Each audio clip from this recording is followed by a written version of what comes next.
Segera download Quran Tadabbur, tafsir dalam genggaman Anda. Bulan Ramadan adalah bulan Al-Quran.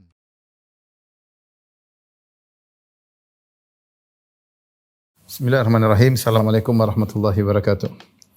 Alhamdulillahi ala ihsani wa syukru lahu ala taufiqihi wa amtinani wa asyhadu an la ilaha illallah wahdahu la syarika lahu ta'ziman li sya'ni wa asyhadu anna Muhammadan abduhu wa rasuluhu da'ila ridwani. Allahumma salli alaihi wa ala alihi wa ashabihi wa ikhwani. Pada para jamaah Masjid As-Sunnah Bintaro yang dirahmati Allah Subhanahu wa taala, pada pembahasan kali ini kita akan masuk dalam pembahasan yang baru, itu tentang Kitabus Shalat ya. Jadi tentang Kitabus Shalat. Dan di permulaan ini kita akan bahas tentang muqaddimah yang terkait dengan Kitabus Shalat ya, muqaddimah. Ada beberapa poin-poin yang akan kita bahas di muqaddimah ini ya, di antaranya tentang makna salat ya. Yang pertama ada tentang makna salat.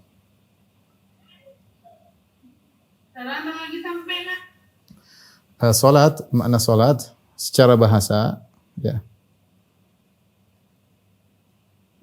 Kemudian secara terminologi, secara istilah. Adapun secara bahasa maknanya adalah doa bil khair. Doa bil khair, yaitu mendoakan kebaikan. Doa bil khair artinya mendoakan kebaikan.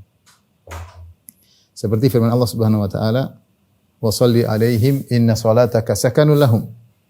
Ya, ketika Allah Subhanahu wa taala menyuruh Nabi sallallahu alaihi wasallam mendoakan orang yang bayar zakat, "Khudz min amwalihim shadaqatan tutahhiruhum wa tuzakkihim." Ya, kemudian kata Allah, "Wa shalli 'alaihim," doakan mereka, yaitu doakan ampunan bagi orang yang bayar zakat. Adapun secara istilah namanya salat ya, adalah aqwalun af'alun makhsusah ya, tuftatahu bitakbir wa tukhtatamu bitaslim. Istilah adalah perkataan atau bacaan-bacaan dan perbuatan-perbuatan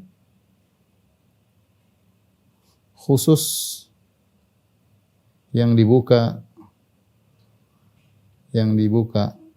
dengan takbir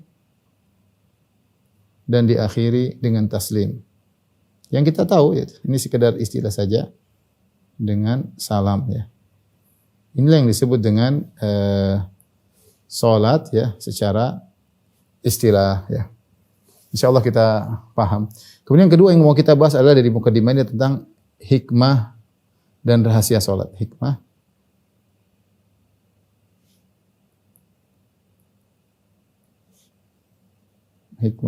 dan rahasia salat.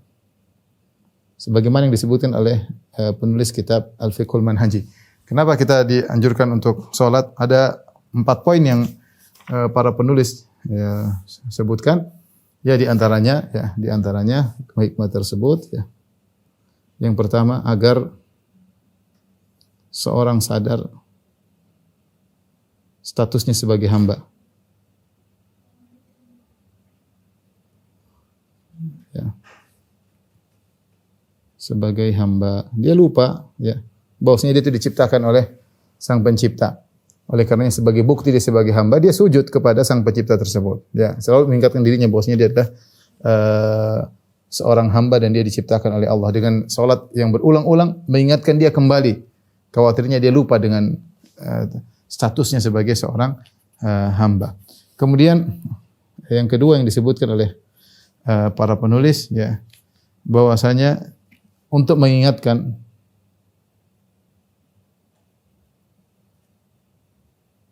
bahwa penolong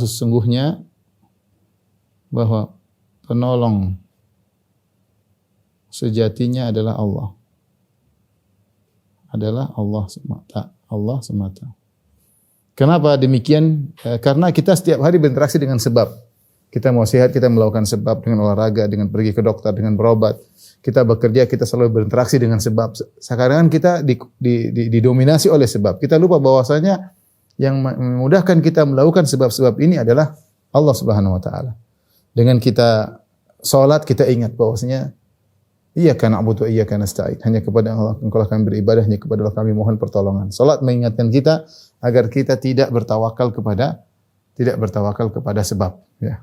Ini di antara hikmah bahwa penolong sejatinya adalah Allah semata.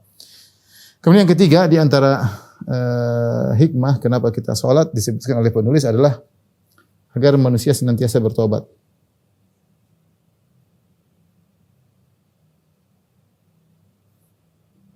Manusia tidak luput dari namanya maksiat ya. Antara subuh sampai zuhur dia melakukan maksiat, antara zuhur mungkin sampai asar melakukan maksiat dan seterusnya. Maka di antara hal yang bisa menghilangkan dosa-dosanya adalah dengan dia banyak salat ya. Sebagaimana Rasulullah menggambarkan mathalu as-salawatil khams kamathali nahrin jarin ghamrin ala abbabi ahadikum. Perumpamaan salat 5 waktu itu seperti sungai yang mengalir dengan air yang berlimpah di pintu rumah kalian. Bayangkan depan pintu. Yaktasilu minhu kulla yawmin khamsa marrat. Dia mandi dari situ 5 kali sehari ya. Ya, tentu apakah masih tersisa kotorannya? Jelas jawabannya tidak. Dan yang terakhir di antara hikmah daripada salat yang keempat adalah dia merupakan santapan rohani. Ya. Rohani yang senantiasa kita butuhkan. Sebagaimana ingat kata Nabi sallallahu alaihi wasallam, "Ya Bilal arihna bis salat." Kata Nabi sallallahu alaihi wasallam, "Ya Bilal arihna bis salat." Wahai Bilal, istirahatkanlah kami dengan salat. Ya, bagi Nabi, salat adalah istirahat. Kita berkeluh melepaskan penat kita dalam salat. Kalau kita ada masalah kita curhatkan kepada Allah Subhanahu wa taala dan menambah iman kita. Ini di antara hikmah-hikmah dan rahasia salat yang dijelaskan oleh penulis.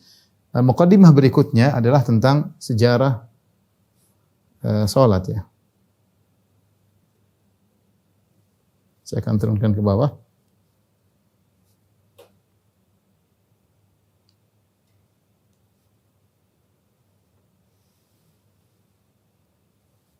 Sejarah salat.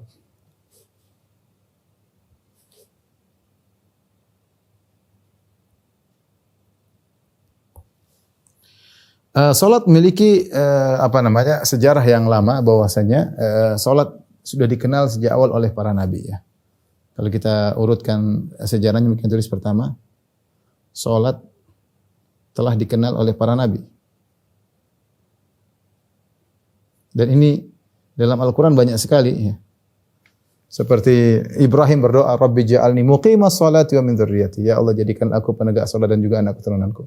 Nabi Ismail alaihissalam, "Wa kana ya'muru ahlahu bis salati." Kata Allah, Nabi Ismail menyuruh keluarganya untuk salat. Nabi Syuaib, "Ya Syuaibu as-salatuka ta'muruka?"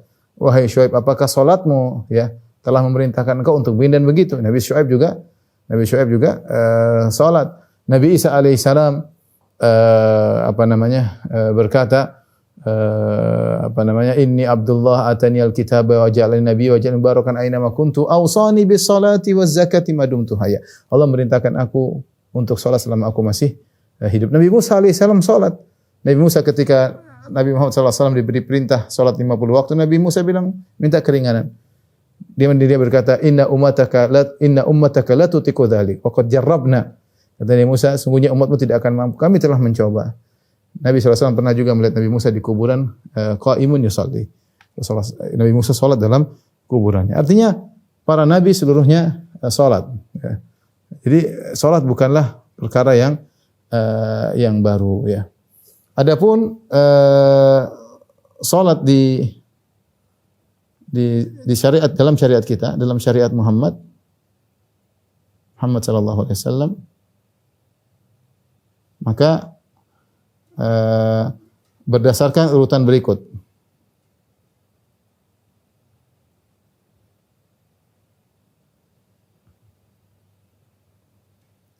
Yang pertama, ikhwan dan akhwat yang dirahmati Allah Subhanahu wa taala, para jamaah Masjid As-Sunnah Bintan yang dirahmati Allah Subhanahu wa taala, yang pertama adalah salat 2 rakaat di pagi dan petang hari. Ini di awal. Ya. Kemudian juga sempat Rasulullah SAW diwajibkan salat malam ya. Pernah juga diwajibkan salat malam selama setahun.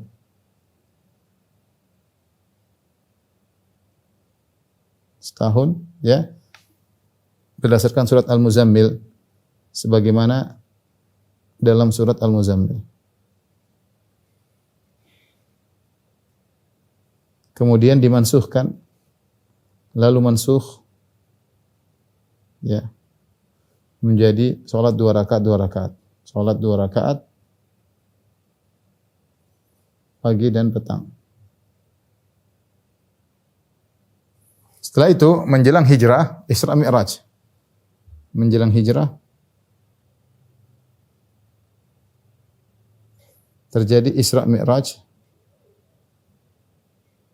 sehingga salat menjadi 5 waktu dalam sehari semalam. Jadi wajib 5 waktu sehari semalam, ya. 5 waktu sehari semalam. Tetapi ketika itu 5 waktu sehari semalam masih 2 rakaat. 2 rakaat. Belum 4 rakaat. 2 rakaat. Kemudian ketika itu masih menghadap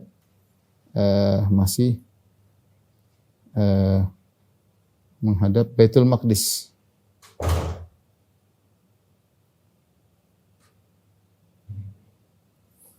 Kemudian setelah itu Rasulullah SAW berhijrah, ya. Lalu Nabi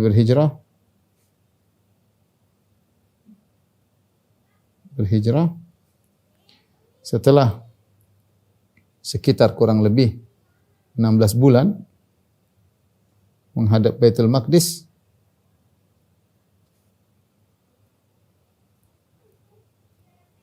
Lalu menghadap Ka'bah,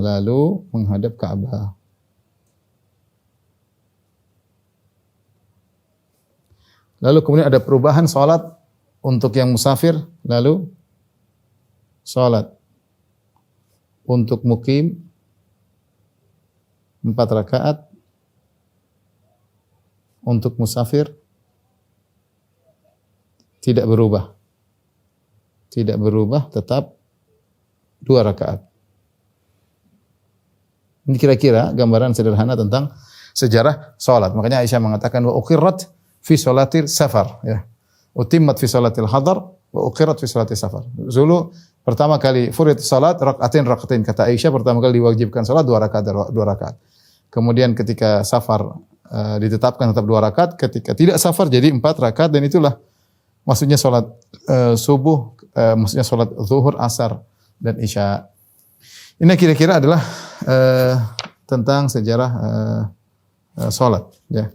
Adapun kedudukan salat tentu sangat banyak, ya. Kita tidak usah tuliskan. Salat adalah rukun Islam yang kedua, ya, ada ibadah yang sangat dicintai oleh Allah Subhanahu wa taala.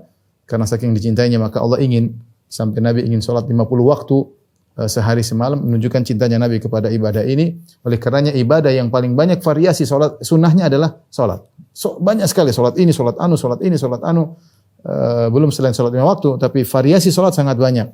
Ya. Karena dia adalah merupakan connecting yang terbaik antara seorang hamba dengan Allah Subhanahu wa taala. Mudah bagi seorang ingin connecting dengan Allah, tinggal kemudian salat. Kata Nabi sallallahu alaihi wasallam, "Inna ahadakum idza kana fi salat fa innahu yunaji rabbahu." Sungguhnya seorang dari kalian kalau sedang salat, dia sedang berbicara dengan Rabb-nya.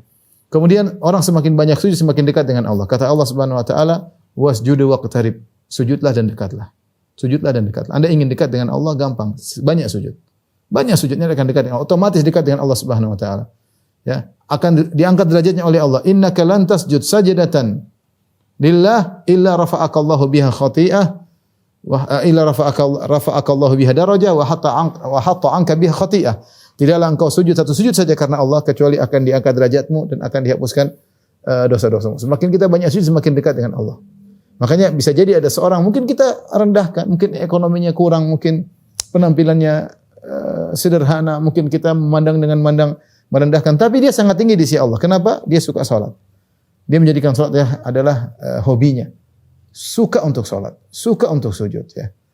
Oleh karenanya seorang berusaha memiliki hafdzun wafir, memiliki bagian yang banyak dari salat. Dan keutamaan salat sangatlah banyak. Di antaranya salat juga menjadi cahaya. Was salatu nurun, kata Nabi sallallahu alaihi wasallam, salat adalah cahaya. Cahaya bagi seorang dalam kehidupan dunianya, membuka memberi jalan yang baik baginya, menerangi jalannya. Cahaya baginya di kuburan, di alam barzakh. Kita tahu bahwasanya hadil kubur tamtali zulmah, ya, dipenuhi dengan kegelapan. Maka seorang butuh cahaya. Orang yang sering salat maka kuburannya akan bercahaya. Kemudian dia butuh cahaya terlebih lagi ketika di atas sirat, ya. Makanya orang-orang di atas sirat berdoa, Rabbana atmim lana nurana waghfir lana. Ya Allah, sempurnakanlah cahaya kami dan ampunilah dosa-dosa kami, ya. Berikutnya kita bahas hukum, ini masih mukaddimah tapi kita hukum orang yang meninggalkan salat, ya, hukum tarikus salat, hukum orang yang tidak salat. Mazhab Syafi'i membagi orang meninggalkan salat dengan tiga kondisi, ya. Tiga kondisi. Yang pertama adalah meninggalkan karena uzur.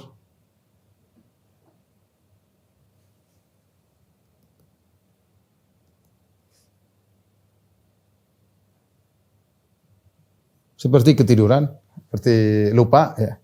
Maka ini tinggal dikerjakan aja, ya. Jika uzur hilang tinggal dikerjakan. Tidak mengapa.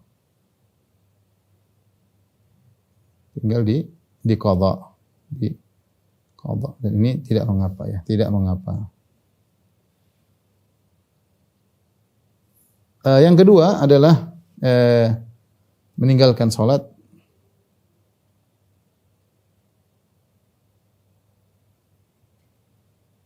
karena menentang kewajiban salat. Menurut dia tidak wajib. Kewajiban salat atau mengejek, ya, atau mengejek. Maka ini kalau dia tinggal, kata para ulama, kalau dia tinggal di daerah yang bukan tempat kaum muslimin, maka diajarin, mungkin dia bodoh, ya. Jika dia bodoh, ya. Jika dia baru masuk Islam atau tinggal di kompleks atau tempat tinggal orang-orang kafir sejak kecil di daerah orang-orang kafir,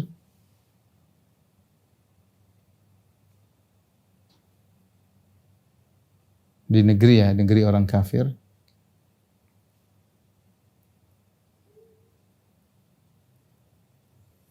maka diajari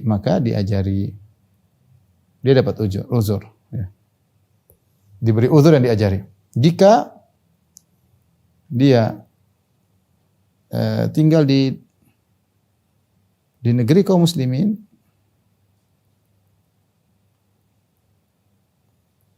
disuruh kasih tahu masih ngeyel, maka ini hukumnya kafir, murtad. Kafir, murtad. Dimintai untuk taubat. Kalau tidak taubat, maka dibunuh. Maka kalau dia tidak taubat, maka dibunuh. Kata Nabi SAW, man baddala dinahu faqtuluh. Kata Nabi SAW, man baddala dinahu, siapa yang mengganti agamanya, faqtuluh. Kata Nabi SAW, siapa yang mengganti agamanya, murtad, maka bunuhlah dia. Dan kelazimannya orang ini kelazimannya, ya, dia tidak dimandikan, tidak dikafankan, ya, tidak, ya, perhatikan, tidak dimandikan, dikafankan, tidak juga disolatkan, dan tidak dikubur kuburan kaum muslimin.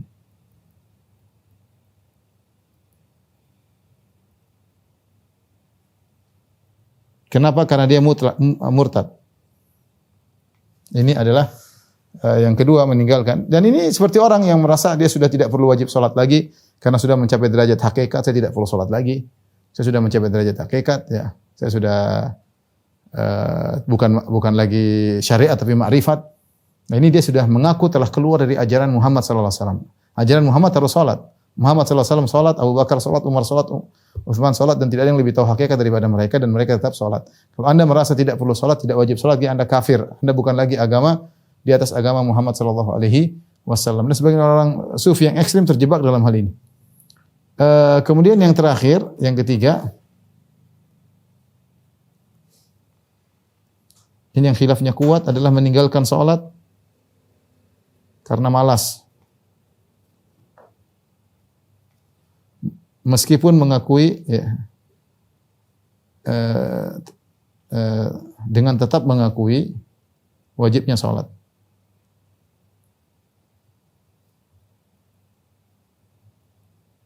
Wajibnya salat. Apa hukum orang ini? Khilaf di kalangan para ulama. Khilaf. Hukum orang ini khilaf ya. Tapi menurut mazhab Syafi'i dia hanyalah tidak sampai kafir, tidak sampai murtad. Dia pelaku dosa besar. Menurut mazhab Syafi'i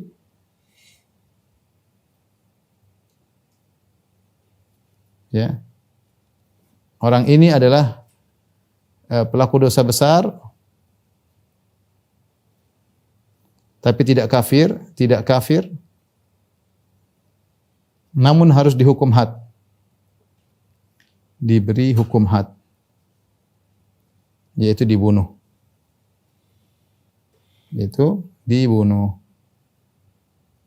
Dibunuh jika dia tidak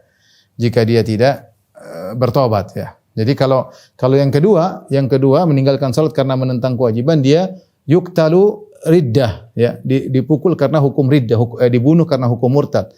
Adapun yang ketiga meninggalkan salat, kalau hakim menyuruh dia salat dia tidak mau, disuruh bertobat tidak mau, maka dia dihukum karena haddan, dia dibunuh karena hukum had. Dalilnya apa? Dalilnya Nabi mengatakan umirtu an uqatilan nasa hatta asyhadu an la ilaha illallah muhammadar rasulullah wa yuqimus shalah wa yutuz zakah. Aku diperintahkan oleh Allah Subhanahu wa taala untuk memerintahkan manusia untuk mengucapkan syahadatain dan untuk mengerjakan salat dan bayar zakat. Fa idza fa'alu dzalik asamu minni dima'ahum. Kalau mereka melakukan hal tersebut, syahadatain, salat, zakat, maka darah mereka terlindungi. Kalau tidak maka dibunuh. Hukum Islam demikian bagi orang yang sengaja meninggalkan salat meskipun dia meyakini hukumnya wajib, meskipun tidak kafir. Tapi dihukum.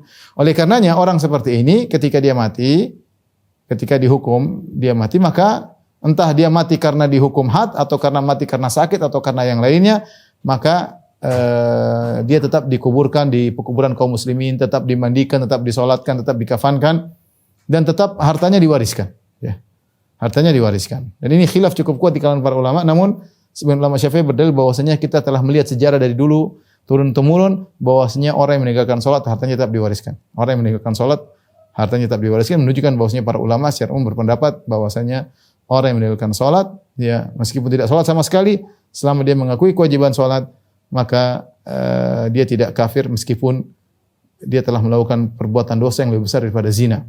Lebih besar daripada makan riba, dan dia dihukum juga dengan hukum had, dengan dipenggal, tetapi dia masih seorang muslim, disolatkan, dikafankan sebagaimana pelaku dosa besar yang lainnya, dan hartanya pun diwariskan ya. Diwariskan. Tentu ada khilaf tentang masalah ini, saya tidak ingin bahas secara panjang lebar karena waktu yang mungkin tidak cukup. Tapi tolong difotokan. Taib ikhwan dan akhwat yang dirahmati Allah Subhanahu wa taala. Kita masuk pada pembahasan kedua. Berikutnya adalah tentang waktu-waktu salat,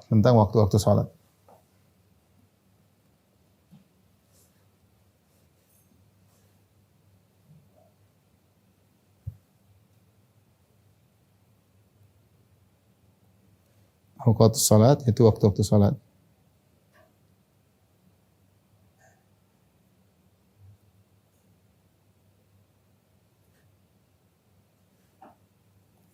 Taib para jamaah Masjid Sunnah yang dirahmati Allah Subhanahu wa taala, kita akan bahas tentang waktu salat. Adapun kisahnya tentang waktu salat. Jadi ketika Nabi sallallahu alaihi wasallam Isra Mi'raj, kemudian Rasulullah sallallahu pulang sebelum subuh. Ketika itu waktu subuh belum dijelaskan. Akhirnya keesokan harinya Jibril alaihissalam datang ya. Kemudian Jibril alaihissalam menjelaskan kepada Nabi SAW tentang waktu-waktu salat, ya. Tentang waktu-waktu salat, ya.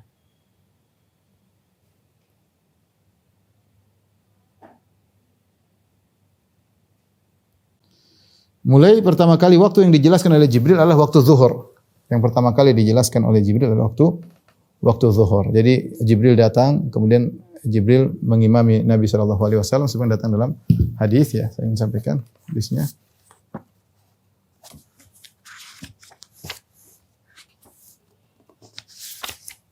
Saya bacakan dari Ibnu Abbas radhiyallahu taala anhuma, anna Nabi sallallahu alaihi wasallam qala, Rasulullah SAW bersabda, "Ammani Jibril indal bait marratain." Jibril mengimamiku di Ka'bah 2 kali. Fa shalla adh-dhuhra fil marra ula hina kana al-fai' mithla asy-syirak. Dia pertama salat zuhur di waktu di waktu yang di awal kali, ya. Di ketika bayangan seperti tali sendal itu masih tipis. Kemudian Jibril mengimamiku salat asar. Ya, kemudian setelah itu salat maghrib, kemudian tatkala matahari tenggelam dan tatkala orang berbuka puasa, kemudian salat isya ketika mega merah di langit hilang. Kemudian salat subuh hina barakal fajar, ketika terbit fajar. Ya, yaitu ketika orang dilarang untuk makan lagi bagi yang berpuasa. Kemudian hari berikutnya wa shalla fil marrati tsaniyah, ketika hari kedua Jibril salat dengan waktu yang berbeda. Beliau salat zuhur hina kana dhillu kulli syai'in mislahu, ketika bayangan benda seperti bayangan benda seperti panjang benda. Panjang bayangan benda seperti panjang benda. Kemudian seperti waktu salat asar kemarin. Kemudian beliau salat asar ketika panjang bayangan benda 2 kali panjang benda. Kemudian beliau salat maghrib seperti waktu yang pertama. Kemudian beliau salat isya, ya, hina dhahaba thuluthul lail, ketika telah pergi sepertiga malam. Ya, tsumma salat subha hina asfaratil ard. Kemudian beliau mengimami salat subuh ketika bumi menguning. Kemudian iltafata ilayya Jibril, kemudian Jibril memandangku, menoleh kepadaku dan berkata, "Ya Muhammad, hadza waqtul anbiya qablak." Inilah waktu salat nabi-nabi sebelummu. Wal waqtu fima baina hadainil waqtain, dan waktu salat itu di antara keduanya. Di antara keduanya, ya.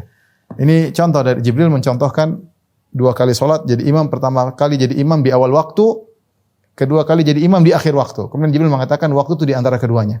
Itu di antara keduanya. Dan Nabi SAW juga dalam hadis yang lain, ketika dari hadis Abu Musa al-Asy'ari, ada seorang bertanya kepada Nabi tentang waktu salat, kata Nabi SAW, "Ishhad ma'ana salat." Hadirlah salat bersama kita.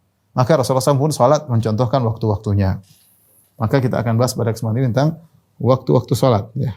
Ya, waktu-waktu salat.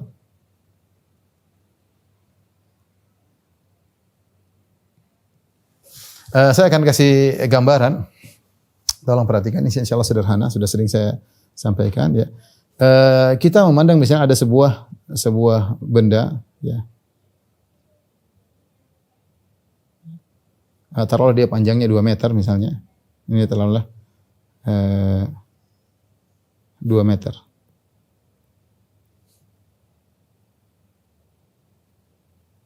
Baik. Kemudian kita tahu misalnya ini adalah cakrawala, ya. Kemudian matahari terbit dari sini, ini timur, ya. Timur. Ini barat. Baik, barat. Matahari terbit dari sini tentunya, ya. Matahari terbit dari sini. Terus menuju ke sana. Dan seterusnya. Kemudian matahari berpindah. Terus hingga akhirnya matahari di atas ini persis.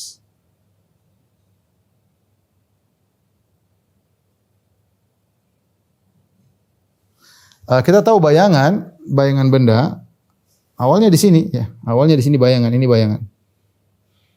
Bayangan benda. Tapi bayangan terus menyusut, terus menyusut. Ya. Bayangan terus menyusut.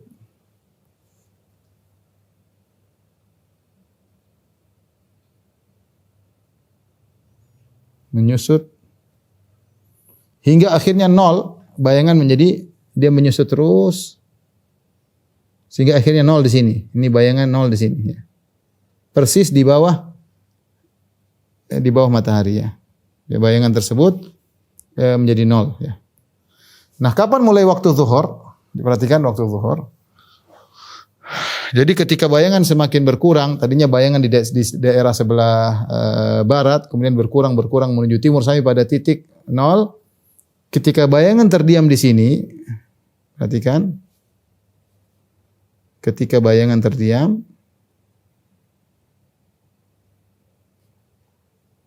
terdiam, yaitu ketika matahari persis di tengah langit. Ya. Inilah waktu terlarang. Terlarang karena matahari persis di atas langit. Ini waktu terlarang untuk sholat. Ya kira-kira 5 menit, 3 menit, 4 menit sebelum adzan zuhur. Kapan mulai adzan zuhur? Adzan zuhur dimulai ketika matahari berpindah. Baru berpindah. Sedikit saja berpindah ke arah barat sehingga bayangan mulai berubah. Bayangan mulai ada. Nah ini bayangan pertama inilah awal waktu zuhur. Ketika bayangan mulai bergerak ke arah timur, itulah awal zuhur. Baik, ke awal zuhur. Kemudian waktu zuhur berlanjut sampai matahari bergerak lagi berikutnya ya. Ini saya kasih nomor, misalnya nomor 1 ya. Nomor 1. Nomor 2. Nanti akhirnya matahari bergerak, misalnya taruh matahari sebelah sini. Taruhlah matahari sudah pindah ke sebelah sini.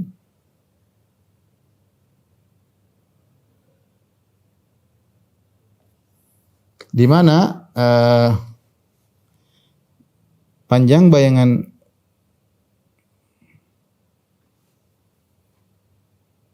nah ini misalnya begitu. Sehingga di mana panjangan bayangan benda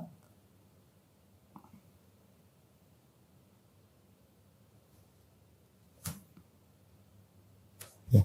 Situ panjang bayangan benda sama dengan panjang benda ya. Ini akhir waktu zuhur. Akhir waktu zuhur.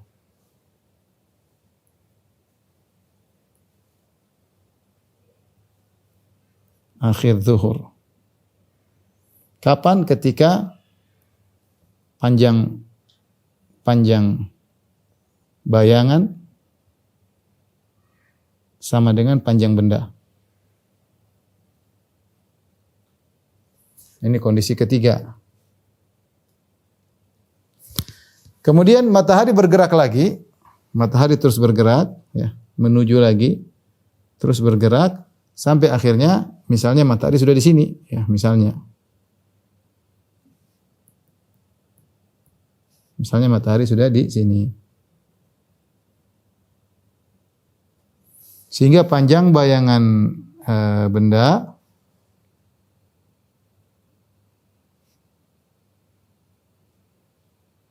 panjangan bayang benda 2 kali lipat dari benda, ya.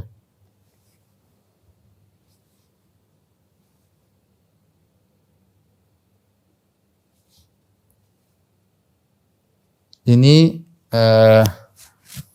akhir waktu asar, waktu pilihan ya. Inilah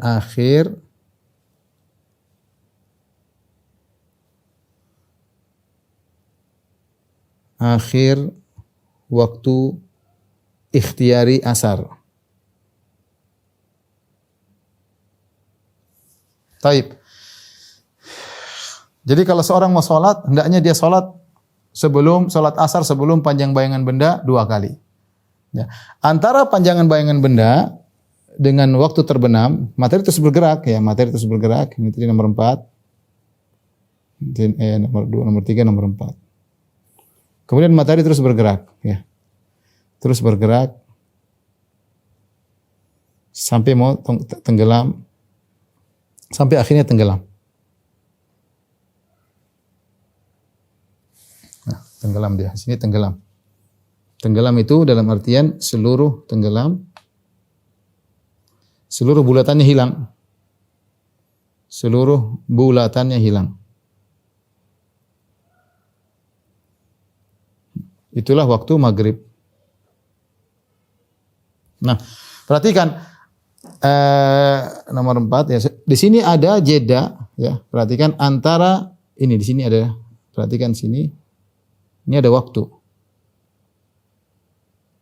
Ya.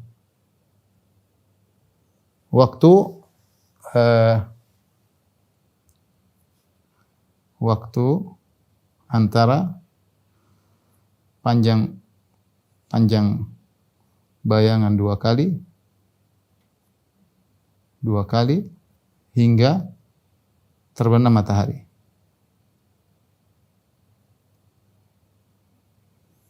Menurut mazhab Syafi'i, waktu tersebut, kita kasih nomor 5 misalnya. Ini nomor 5 ya.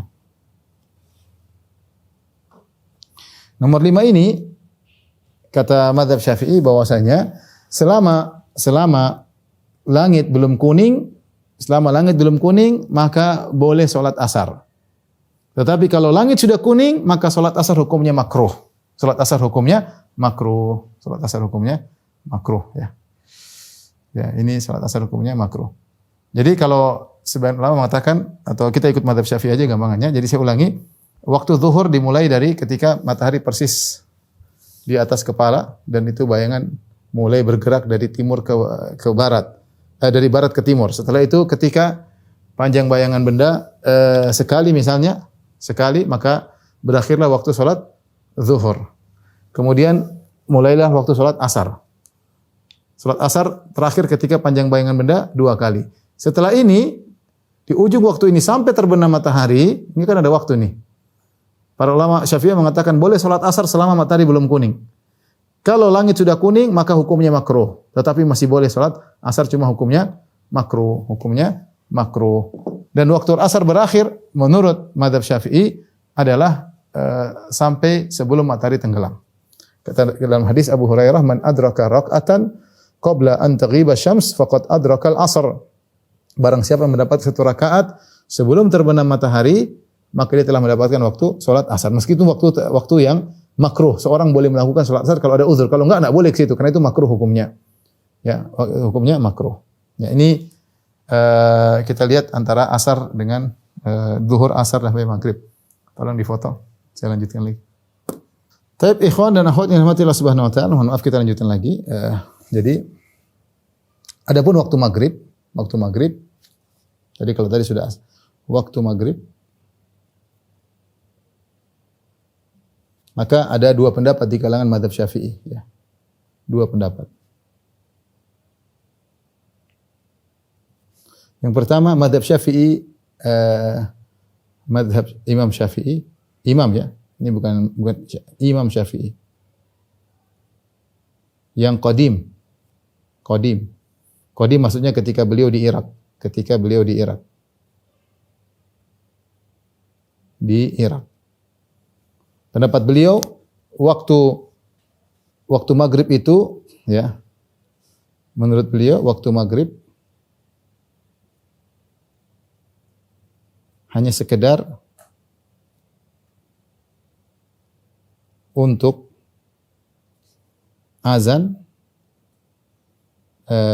kemudian berwudu, iqamat,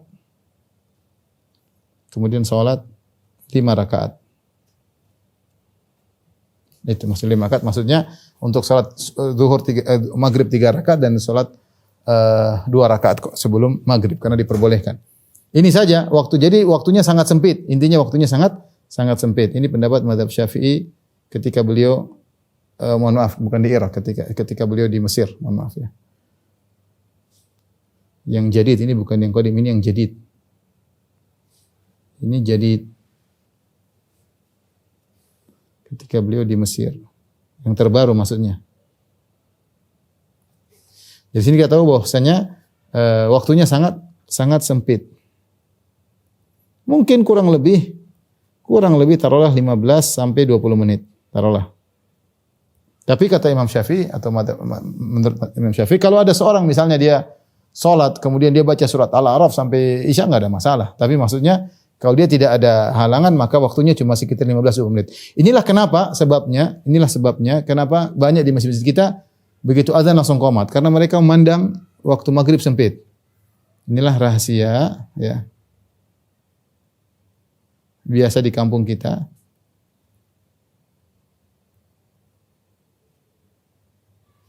Azan maghrib langsung qomat.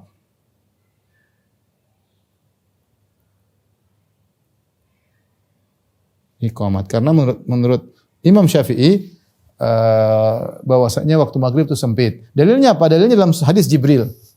Dalam hadis dari Jibril disebutkan hadis Ibnu Abbas, Jibril mendatangi Nabi di waktu pertama, dia datang di waktu maghrib ketika matahari terbenam.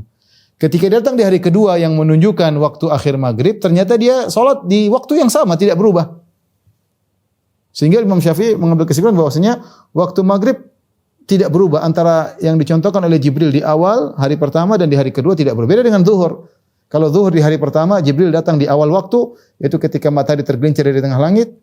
Kemudian di hari kedua dia datang ketika bayangan benda sepanjang benda tersebut, yaitu di akhir waktu zuhur, Tapi untuk maghrib Jibril alaihissalam datang di waktu yang sama.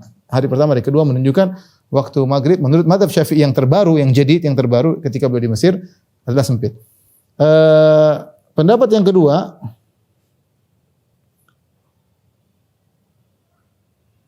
mazhab Syafi'i qadim yang dulu.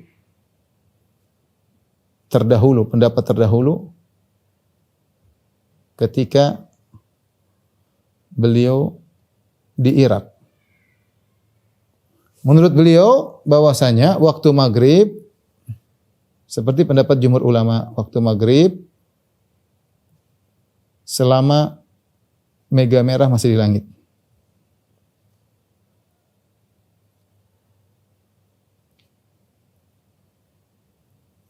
Nah, konsekuensinya harusnya kita mengikuti Imam Syafi'i, mengikuti mazhabnya yang terbaru, yaitu waktu maghrib sempit, dan kita meninggalkan mazhab Imam Syafi'i yang lama. Namun kenyataannya ulama Syafi'i mengambil pendapat mazhab Syafi'i yang lama. Yang dipakai ulama Syafi'i ini yang mu'tamad. Ini yang mu'tamad, yang dipakai mu'tamad. Yang dipakai oleh ulama mazhab Syafi'i. Bukan Imam Syafi'i lagi, Imam Syafi'i sudah berubah.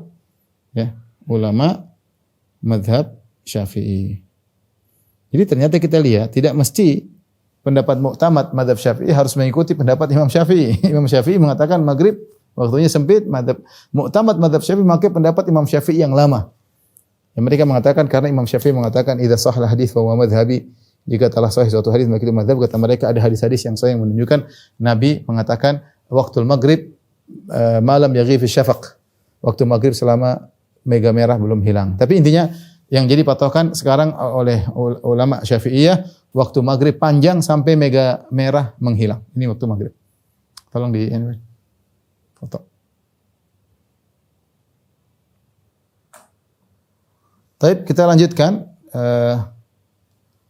Berikutnya adalah waktu salat Isya.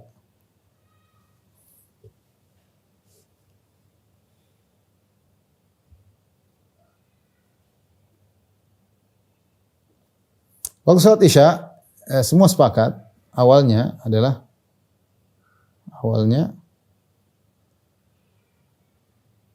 ketika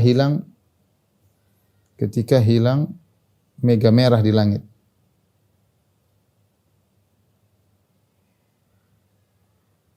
Yaitu jika waktu maghrib selesai. Adapun akhirnya maka ada khilaf di kalangan para ulama. Tetapi menurut mazhab Syafi'i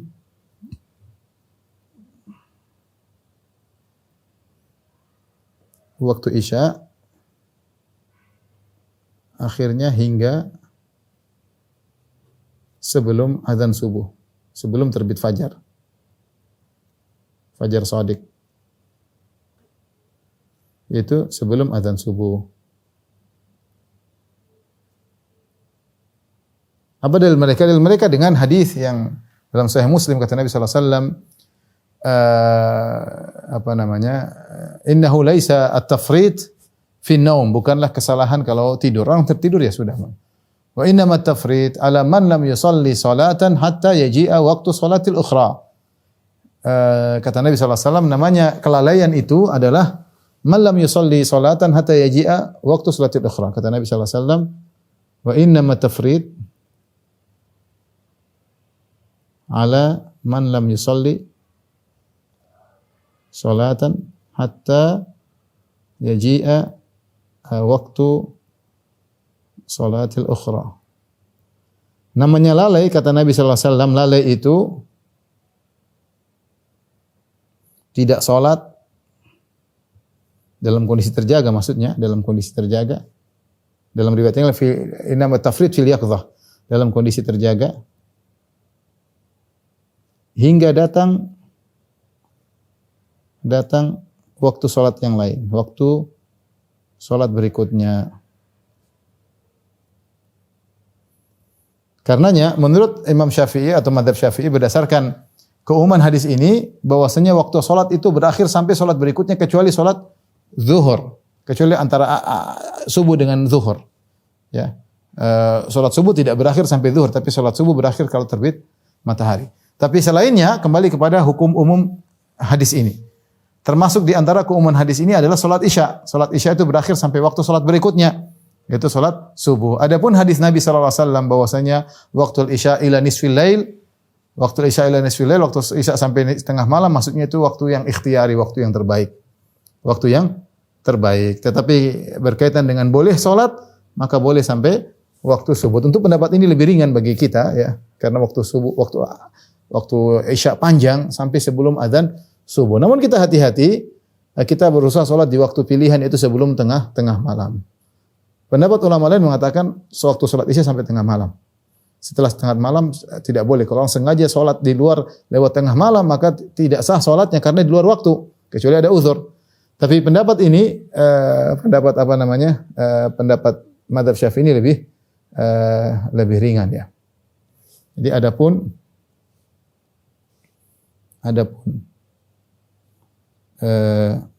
hingga tengah malam, nisful lail,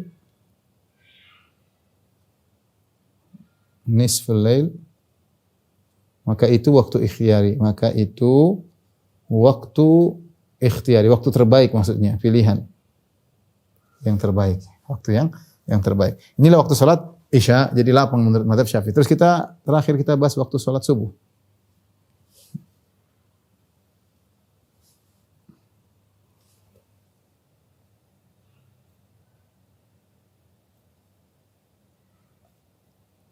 Waktu salat subuh awal terbit adalah gampang gitu, terbit fajar shadiq. Ini ijma', tidak ada khilaf, ijma' ulama. Kemudian juga akhir juga ijma'. Akhir adalah jika terlihat bulatan matahari di atas cakrawala.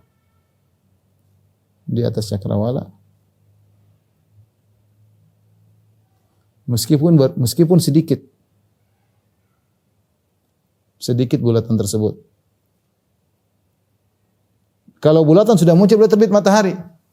Beda kalau maghrib tidaklah masuk maghrib, tidak boleh kita buka puasa kecuali benar-benar bulatan hilang semua dari cakrawala.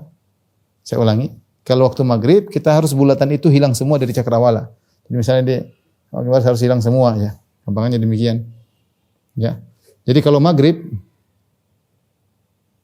jadi benar-benar harus di bawah cakrawala. Jadi harus begini. Ini baru maghrib.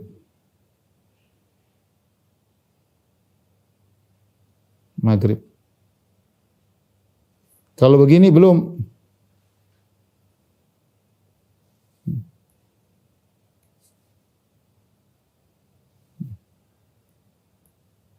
Kalau begini belum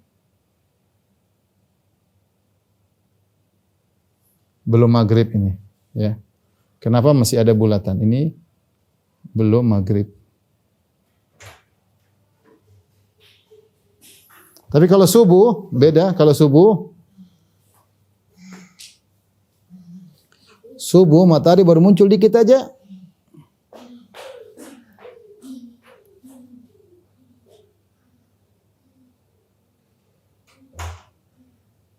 Padahal di bawahnya masih di bawah. Ini sudah subuh. Sudah habis subuh. Sudah habis waktu subuh. Baik. Jadi ini bedanya dengan maghrib. Kalau maghrib harus tenggelam semua.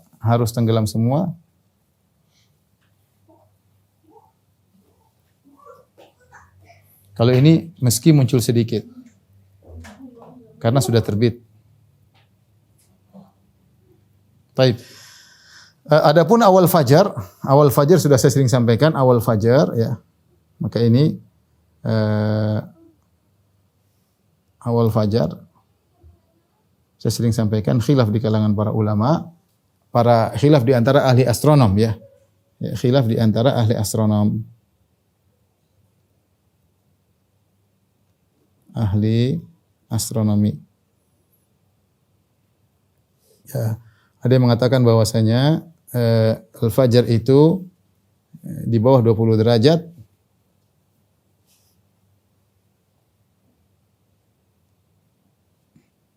Minus 20 derajat fajar. Ini pendapat pemerintah. Kemudian kalau Muhammadiyah yang saya dengar bukan minus 20 tapi ditunda lagi minus 18. 1 derajat adalah 4 menit. Berarti kalau menurut Muhammadiyah, azan yang sekarang ini dikumandangkan, waktu saya baca atau apakah ada perubahan atau tidak, terakhir yang saya baca, menurut Muhammadiyah, saya lihat dipraktekkan di Jogja, azan mereka diperlambat 8 menit daripada azan umum. Karena menurut mereka azan yang sekarang kecepatan 2 derajat. 1 derajat 4 menit berarti minus 20 itu kecepatan 2 derajat berarti kecepatan 8 menit. Maka mereka mengatakan minus 18 ya. Di tempat lain ada lebih ekstrim, ada yang lebih ekstrim, ada yang cuma minus 16. Berarti lebih harus ditunda lagi. Kalau saya sempat baca Malaysia minus 19,5. Jadi ditunda 2 menit. Wallahu a'lam bishawab. Demikian saja kajian kita kepada jamaah Masjid As-Sunnah Bintan rahmatillah subhanahu wa taala. Insyaallah kita lanjutkan pekan depan. Wabillahi taufiq wal hidayah. Assalamualaikum warahmatullahi wabarakatuh.